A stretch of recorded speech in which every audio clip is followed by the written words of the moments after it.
anasema anampiga mama yake.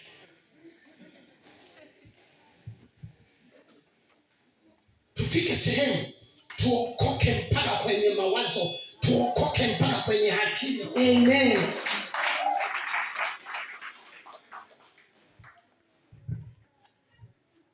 Kuna mtu ananielewa? Amen. Kuna mtu ananielewa? Amen. Wanajipenda na pigo la huyu mtu. Yaani soma hiyo sasa, soma tena Zaburi 55 mstari wa 12 hadi 14. Nijaribu kuonyesha hata ninapotiririka kuna kitu unaelewa. Wewe una eneo lako. Wewe una sehemu yako. Tena tulivu. Unapokuwa unateseka uko kwenye eneo lingine. Inasema nini? Inasema Zaburi ya 55 kuanzia mstari wa 12. Inasema nini? Kwa maana nini? Aliyetukana si adui.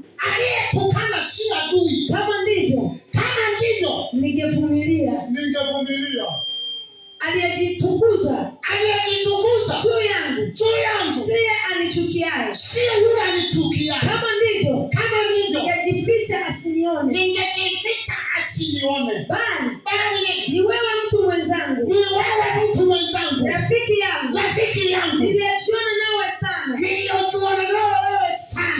Tulipeana shauri tamu na kutembea nyumbani mwa Mungu pamoja na mkutano. Mauti na iwapate kwa ghafla.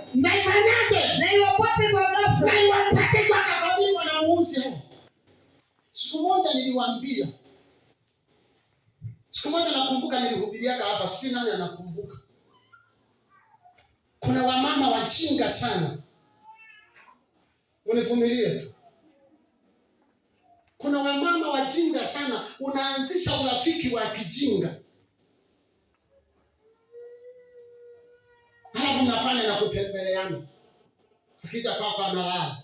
Akifanyaje? Halafu yani unachukua rafiki, unajua anaishi wapi. Unakwenda kumdandisha kwenye kitanda chako. Hivyo nakielewa kitanda wewe.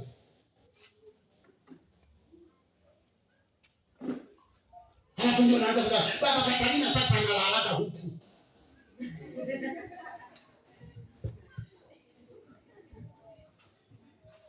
Mmeleta shida sana. Huyo anapoona hivyo kinanika, kinamnyonga, kinampikicha, yaani kinamjaru, anachokifanya sasa anaanza kukushambulia.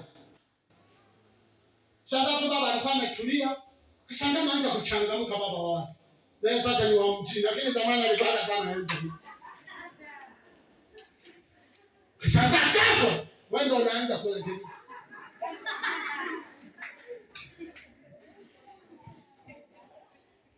Baba, mbona umebadilika?